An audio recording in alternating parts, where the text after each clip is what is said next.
For as long as I can remember, I've been fascinated by cars. Not just any car, mind you, but the 60s muscle cars.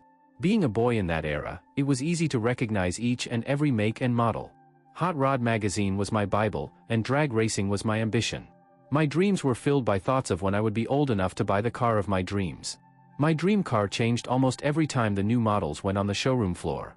Mustangs, GTOs, Chevy Supersports, 442s, and Camaros were my passion. As I got older, the gas crunch put an end to the muscle car era.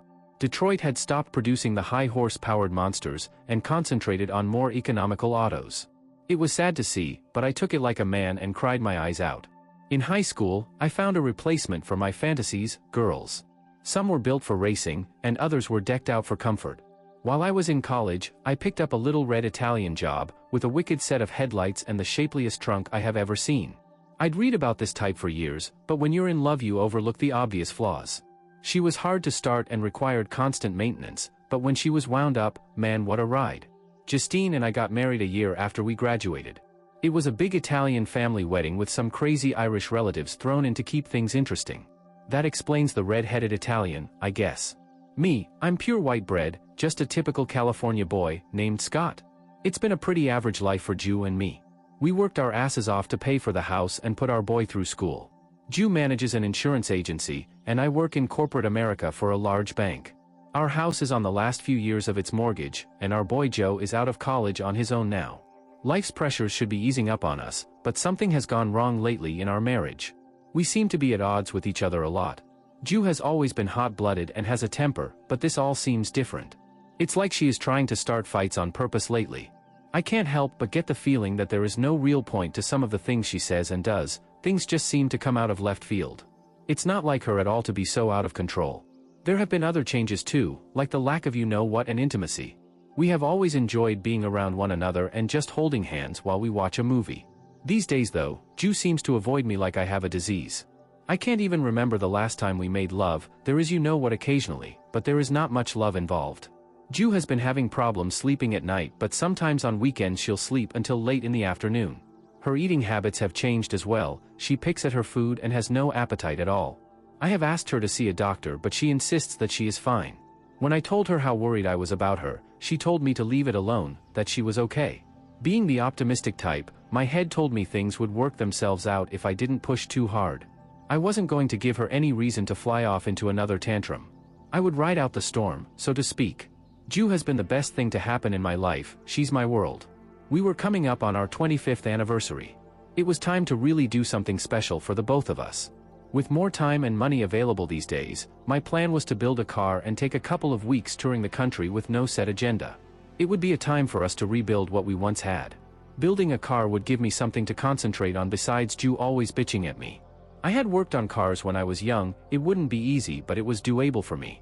I found a real nice 67 Mustang Fastback for sale by a guy I had known for years. Bobby was a motorhead that I'd known since high school, and one hell of a mechanic. He offered to help with anything I couldn't do myself. Ju didn't take my new car purchase very well. She seemed to hate it from the day it was towed into our garage.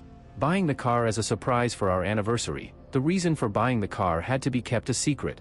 She saw it as some kind of threat to her. I couldn't even begin to figure out why. She kept at me about wasting all of my time on that hunk of junk, as she called it. If you wanted a car, why don't you just buy one, she asked. Ju, that's not what this is about. It's not only a car, it's something I've wanted since I was a kid. What, now you want to be a kid again? Is that what this is about, some kind of midlife crisis or something? No, but why do you begrudge me this? It's something I want to do. Well, you spend all of your time out here these days, and this has to be costing a fortune. You mean like those $200 shoes that you have never even bothered to take out of the box? How about the $800 dress you've never worn? That's different and you know it. Why is that different? Did you come out here to start an argument? If you did, you're in the wrong place. Building this car makes me happy, and God knows, there's been precious little happiness around this house for the last few months. So just what the F do you mean by that? You know exactly what I mean. I can't do anything these days that pleases you. If anybody should be confused, it's me. I want to know where the woman I married went, and who is that bitch living in our house now? Am I really that bad? To be honest, yes. I barely know who you are anymore. You're always getting mad for no good reason, and you have begun treat me like you hate me, answering her with a sigh. Her face softened. "Scotty, I'm sorry. I don't mean to treat you this way. Well, I don't know why I'm doing it," she said with a whimper. "Baby, I'm not saying these things to hurt you. I love you with all of my heart, but do you think maybe we should see someone and get some help?" The look in her eyes told me I had probably gone too far. "Scott, I'm not crazy. I'll be fine." She kissed me on the cheek and walked back in the house. I knew now that there were bad times to come. Ju would never give up and let me win an argument that easy. Her heritage wouldn't allow it. After being married for so many years, I knew it wasn't over, not by a long shot. At dinner that night, the old Jew made an appearance. It was wonderful to have her back even for a few minutes. She sat with me and we talked. We really talked about some of the great times that we'd had. We cuddled on the couch after dinner and Ju leaned in to kiss my neck. Slowly and gently, her lips grazed across my throat up to my chin. Her hands cradled the back of my head, as she tenderly ran her tongue along my lips. The coolness created goosebumps all over her body, and sent chills up her spine. Ju was breathing heavily, almost a pant. "Ooh, Scotty, yes," she gasped. I laid Ju's body gently on the couch. Ju pushed away my head and whispered, "No more Scotty." As she caught her breath, I laid with my head on her stomach, gently kissing her while she recovered. Justine looked up at me, and our eyes met. I could just make out a smile. What a sexy sight that was. It was like we were 20 again. We made love until early in the morning. Her mood was short-lived though, and there were many ups and downs to come. After several months of hard work, the Mustang looked beautiful. The engine was the last thing to be completed, and the car would be ready for me to give to her just in time for our 25th. Saturday and Sunday, the engine was installed. All that remained was a few odds and ends like wiring and hoses and belts. The next few evenings had the Mustang purring like a kitten. I was so proud of myself, and maybe Ju would be too when I handed her the keys. I was hoping that she would see how much effort and love went into this for her. The 67 was better than new. I hoped the same for our sagging relationship. Our anniversary was on Saturday. I got home Friday only to find a message on the answering machine from Ju that she would be late. It was early. There would be no better time to take the car out for a test drive. The car handled like a dream. It was responsive and ran perfectly. I got on the freeway only to get caught in stalled traffic. My oil pressure was good and the temperature gauge read 160 degrees. Everything was better than I had hoped. The traffic hadn't moved for a few minutes. I glanced over into the car next to me, and to my surprise, the driver of that car had a woman's head bobbing up and down. I had to laugh a little at what kind of crazy things you see on the road today. God, what would it be like to get it in broad daylight? Hell, what would it be like to have any kind of this, I wondered. We sat for a few more minutes. The action in the next car seemed to be coming to its logical conclusion. The woman sat up and turned her head towards me. I guess Ju was as shocked at seeing me, as I was at learning she was the woman that was doing it. We stared at each other until she turned her head away in panic and puked on the dashboard. What the F had just happened? This couldn't be real. It was some kind of sick hallucination. My eyes had to be playing tricks on me. Justine wouldn't do this to me, would she? It would sure explain her attitude as of late. God damn her, I wanted to be home, and I wanted to be there right F now. My foot hit the gas just as I jammed the shifter into low gear and dumped the clutch. Luckily the car had been in the right lane, so I tore off down the shoulder to the next exit. The Mustang flew by the accident that had been holding back the traffic. The road was clear ahead. I swerved back onto the pavement just as I hit second gear. I forgot about going home altogether. When I shifted to third, the car was doing about 70. At 90, I pulled the shifter into fourth. The Mustang had hit its stride at 120 where the speedometer stopped keeping track. A couple of exits later, the highway patrol tried to chase me. I floored the gas pedal and pulled away from them. I wasn't even thinking at this point. By now I was out of the city and passing cars on the open road. My jaws were clenched so tight my teeth hurt, and my knuckles were white from my death grip on the steering wheel. Every once in a while I would fly by another waiting patrol car, but the 67 would leave them standing.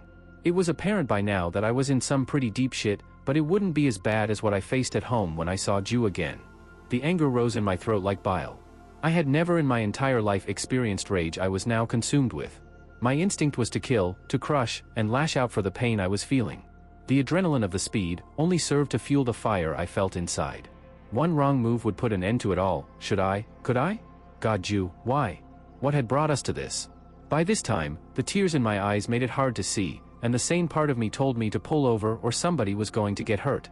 My foot lifted off of the pedal, and the car slowed and coasted to a stop at the side of the road. I sat behind the wheel and waited for the cops. Why had I let this get out of hand? I had my license and insurance ready when they finally showed up. They cuffed me and took me to jail. I was allowed to call somebody to post my bail, so I called Jason, my attorney. I was booked for public endangerment and evading a police officer. When Jason picked me up, the officer at the desk handed me a ticket for speeding and reckless driving. On the way home, I told Jason he should be prepared to file for a divorce. I explained the whole situation to him, and he advised me not to do anything stupid that would be hard to undo later. I promised him to keep my head, and only talk to Ju. The anger that I had initially felt was left out on the highway. For the first time ever, I hoped that Justine would not be there. I have never had to deal with this type of feeling before. Even when we were fighting, I'd never dreaded seeing her. I was treading on new ground, so I prepared myself for the worst when I confronted Ju. She was sitting on the couch when I opened the door. She looked at me with fear in her eyes. It was plain to see that she had not slept the night before and had been crying. I walked past her to the kitchen without saying a word. It had been a long night in jail, and I needed some coffee. The pot was on, so I poured a cup and sat down at the table. Ju was standing in the doorway waiting for me to say something. I looked up at her, not knowing where to start. "Do you want some?" I said, nodding to my cup. "No, I've had enough." "So Justine, how did we get to this place in our marriage?" "Scotty, I never meant to do anything like this, it just happened." "What part do you mean that just happened?" "The end of our marriage, the affair, what part, Justine? Which part just happened?" I said, raising my voice. "All of it, I can't explain it to you. I don't know why myself." "I don't buy that, things have been going downhill for a long time now. You didn't wake up yesterday and decide to put an end to us, did you? Is it over now, Justine?" I asked with as much control as I could manage. "Don't keep saying it's over, Scotty. I love you, you have to give me a chance." She broke down and was crying now. "A chance to do what, Justine? What's next?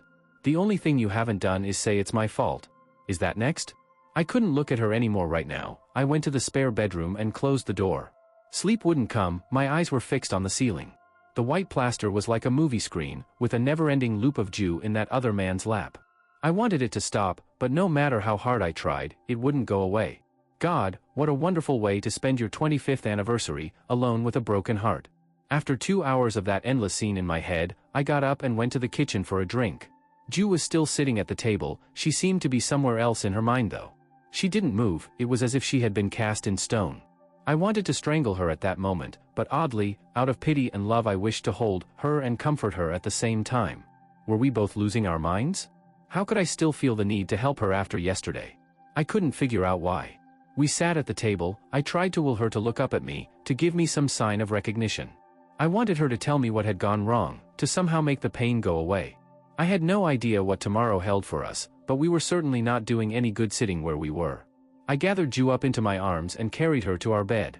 She clung to me like a frightened child, which is probably how she felt. I know I did. Laying Ju softly on the bed, I tried to get away from her embrace. Her arms were wrapped tightly around my neck. I just didn't have the will to fight her right then, so let her hold me and cry onto my shoulder. This was as close as we had been for weeks. I fought the urge to get up and run. The emotions were tearing at my insides. Justine had been with another man, and had treated me like an outsider. I had stood by and let it happen. We should have faced this together, whatever it was. Why wouldn't she open up to me? Did she really not know why? The only clear thing in my mind was that we couldn't continue on this way. Whatever the outcome, anything would be better than living the same way we had for the last several months. It was plain to me that I still loved Ju, but I didn't like who she had become. Thinking about the future, with Ju still holding on to me, I considered my options. Divorce, that would be the surest route. Get out while you can, cut your losses. Run for the hills. No, that wasn't the answer, at least until we got to the bottom of all this. I owed that to her, and I owed it to myself to be able to say I did all that was possible. We both deserved to know what went wrong after 24 years of happiness. I certainly wasn't ready to forgive her yet, but there was more to it than I saw on the surface. I had to do the right thing for both of us. I had to be strong for both of our sakes. I had never seen Ju in this condition before. She was always strong and sure of herself, yet now she seemed to be an emotional cripple. What kind of man would I be to walk out on her, in the condition she was in? Personally, I never put much stock in counselors. It was very hard for me to wrap my head around the idea of spilling my guts on the floor in front of a stranger. It was hard enough to talk to Ju about my own feelings, but what really did I have to lose? A few weeks or months of therapy or counseling might let me live again, one way or another. With some sense of direction, I drifted off to sleep for a while.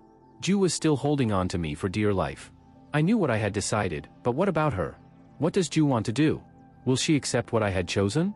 She had totally rejected the idea, the last time that I had mentioned it. I was pretty sure that it was the end for us if she wouldn't go with me on this. It was actually very easy. Justine came to me with essentially the same plan. Scotty, I can't even begin to tell you how sorry I am. I don't know what possessed me to treat you so badly. I know I don't deserve you, but I need your help, more now than ever. Yes. But you don't even know what I'm asking. Okay, go ahead and ask. But I think I know where this is going. I had a lot of time to think about it, and we need to see someone to get to the bottom of all of this. Do you mean it? I don't deserve it, but will you do that with me? Ju, please don't get the wrong idea. I'm not saying everything is going to be okay. But I won't give up yet, not until I know what went wrong. That's all I could ever wish for, she said with a look of hope in her eyes. Ju, I need to know, who was he, and how many times you slept with him? Don't make me tell you about it, I beg you, Scott. I'm so sorry, but I just want to forget it. Ju, if there is going to be a chance for us, you have to be honest with me. If you start lying about things now, it's over. Scotty, please, you've already been to jail because of me once. I won't lie to you, but I don't want you to get into any more trouble. Justine, this isn't an option. Tell me, I was humiliated by that man. I don't even know if I will do anything, but I have to know. It was my boss. He talked me into going to a hotel with him, and the only thing that happened, well, you saw that. If you say anything to him, I'll lose my job. F the job, Ju. Do you really think I would let you work there after this? I don't want you to contact him again, ever. I'll take care of it, there are millions of jobs out there. Unless you feel that your job is more important to you than I am. If that's the case, tell me, and I'll be gone in an hour.